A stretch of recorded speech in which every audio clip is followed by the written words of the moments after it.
शुरू करें? चलिए, देखिए सभी हमारे पत्रकार भाई, आज बिहार में बिहार विधानसभा में बिहार का बजट जो है वो पेश किया गया है और ये सरकारी पन्नों पर झूठ और जुमलों की स्याही से लिखा हुआ भाषण जो है माननीय उप मुख्यमंत्री सम्राट चौधरी जी ने पढ़ा है, मगर इससे ज़मीनी सच्चाई कुछ और है, वास्तविकता कुछ और है। और पूरी तरीके से जब हम लोगों की सरकार 2015 में महागठबंधन की थी, उस ज़माने से ही ये बात पुरानी बातें दोहराई गई हैं। हर ब्लॉक में स्टेडियम बनेगा। शायद इनको स्टेडियम की परिभाषा समझ में नहीं आती है। आज तक 10 सालों में या इतने सालों में आज तक जो है किसी भी प्रखंड में ढंग का स्टेडियम आज तक नहीं बना है। वही पुरानी बातें जो 5 घंटों में जो है पटना पहुंचेंगे, 4 घंटों में पहुंचेंगे, लेकिन स्थिति क्या है? पुल पुलिया टूटता रहता है, भ्रष्टाचार का भेंट चढ़ता रहता है। एक पुल मेगा जो पुल जो बन रहा है वो एक बार नहीं 3-3 बार टूटता है, फिर भी किसी पे कार्रवाई नहीं होती। हम लोगों को बिहार की चिंता है और इन लोगों को सरकार बचाने की चिंता है। हम लोगों को लगा कि इस आखिरी बजट में जो इस मौजूदा सरकार जो एनडीए की सरकार है नीतीश कुमार जी के नेतृत्व में, ये इन लोगों का आखिरी बजट है। अब ये लोग दोबारा सत्ता में आने वाले लोग नहीं हैं। आखिरी बजट में हम लोगों ने कल मांग भी की थी कि 200 यूनिट फ्री में बिजली किया जाए, किसानों का जो ऋण है वो माफ़ किया जाए, उनको फ्री में बिजली उपलब्ध कराया जाए। माई बहन मान योजना के तहत कम से कम 65% ऐसी महिलाएं हैं जिनको खून की कमी है। बिहार प्रदेश में सबसे ज़्यादा बौनेपन की शिकार जो होते हैं बच्चे हो रहे हैं पूरे देश में। इनको कम से कम 2,500 रुपया प्रति माह जो है वो दिया जाए। हम लोगों की मांग थी कि गैस सिलेंडर को जो है 500 रुपया कर दिया जाए। वृद्धा पेंशन, विधवा पेंशन, दिव्यांगों का पेंशन 400 से बढ़ा करके ये 1500 रुपये कर दे। लेकिन इसमें कहीं भी इस मौजूदा बजट में इस एनडीए की सरकार ने ध्यान नहीं दिया। लेकिन आखिर कब तक नहीं करेंगे? हम लोग हमेशा इस लड़ाई को लड़ेंगे और इनसे जो है नाक रगड़वा करके भी करवाना पड़े तो महिलाओं के खाते में उनको आर्थिक न्याय दिलवाने का काम हम लोग ज़रूर करेंगे। आप बताइए, 3,17,000 करोड़ का बजट इन्होंने बताया है भाई। 3,17,000 करोड़ का। टेक्निकल हम बात अगर पूछें तो सरकार को रेवेन्यू तो आ ही नहीं रहा, राजस्व तो मिल ही नहीं रहा, तो ये अचानक से 3,17,000 कैसे पहुंच गया? जब बिहार को रेवेन्यू ही नहीं आ रहा है तो ये 3,17,000 कैसे पहुंच गया? बात है कि ये इन्फ्लेटेड बजट है। बढ़ा चढ़ा करके अगर बोलना ही था तो 3 लाख का, ये लोग 5 लाख बोल देते हैं, 5 लाख करोड़ करेंगे। तो इसका कोई मतलब नहीं है। पिछले बार भी जो बजट में इन लोगों ने घोषणा किया था, कौन सा काम जो है इन लोगों ने पूरा करने का काम किया है? पूरी तरीके से जो है धरातल पे कुछ नहीं नजर आ रहा। 7 निश्चय की बात करते थे, 7 निश्चय का बताओ कौन सा योजना सफल है?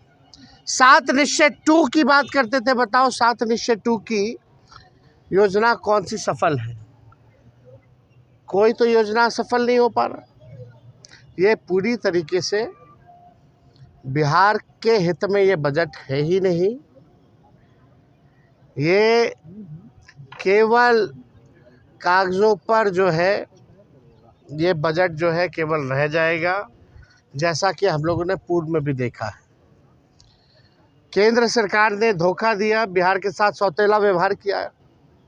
आप बताइए, बिहार में साक्षरता को बेहतर करेंगे कैसे, इस पे बजट में कोई प्रावधान नहीं है, बल्कि बिहार साक्षरता के मामले में सबसे फिसड्डी राज्य है।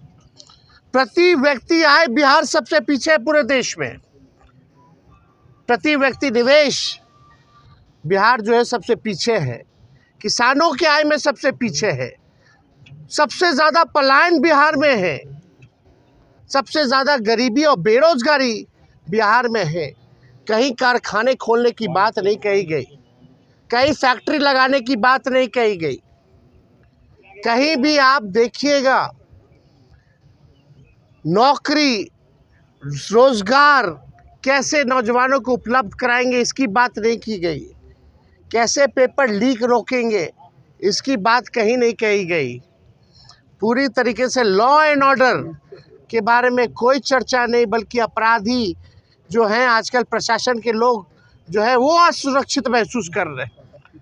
पुलिसकर्मियों को जो है मारा जा रहा है, कभी कौन माफिया मार दे रहा, सर फोड़ दे रहा, कभी गोली चला दे रहा। पुलिस का मॉडर्नाइजेशन कैसे हो, इसके बारे में कोई चर्चा इस बजट में नहीं है।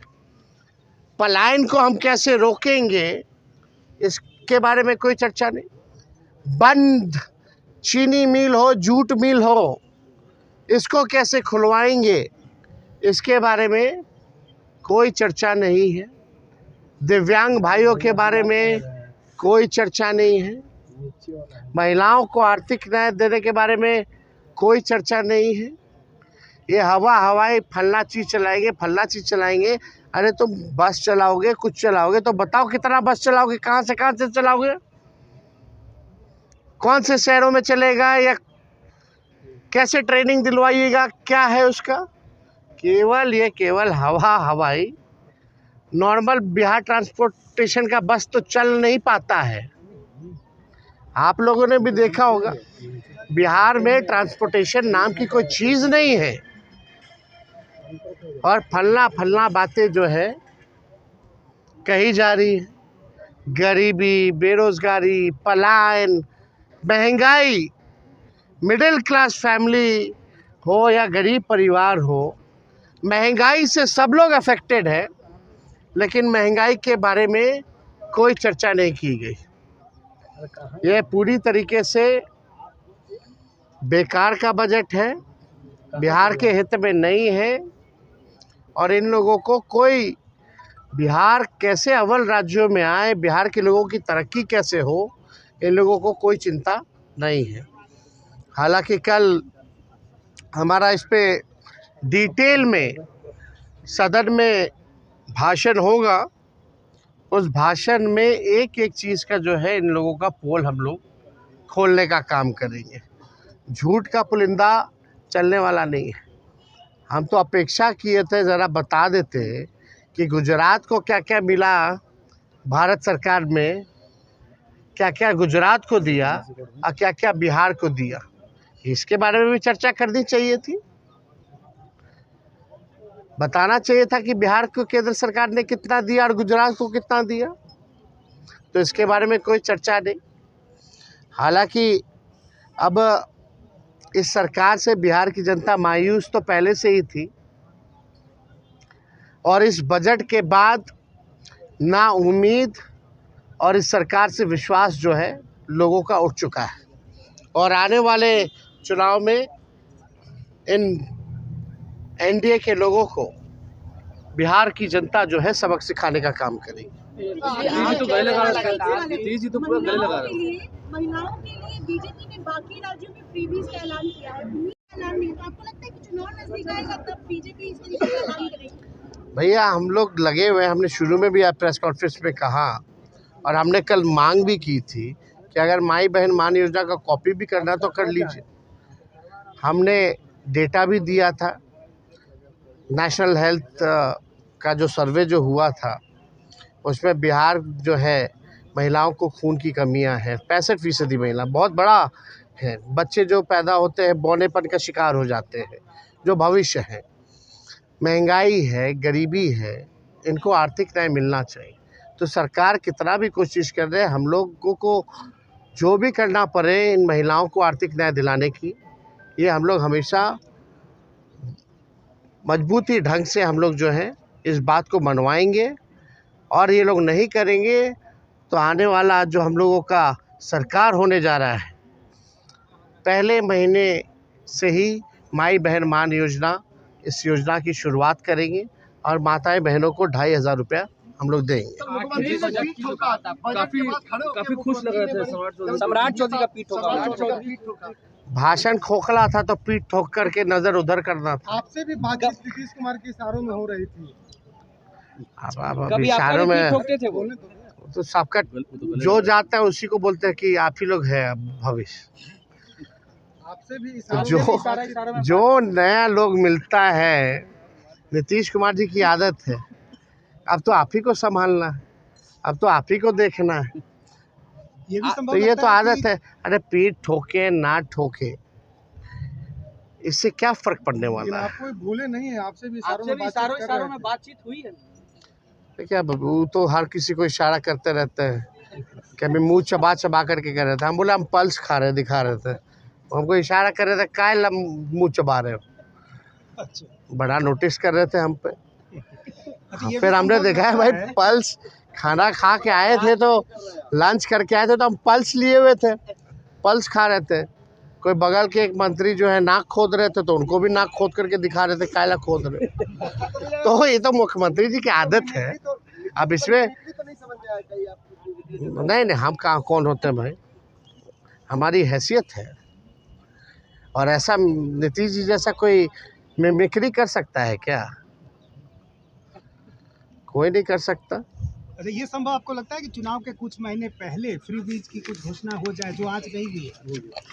अब भैया अब उन लोगों से पूछ, हम लोग तो चाहते थे यही सरकार कर दे,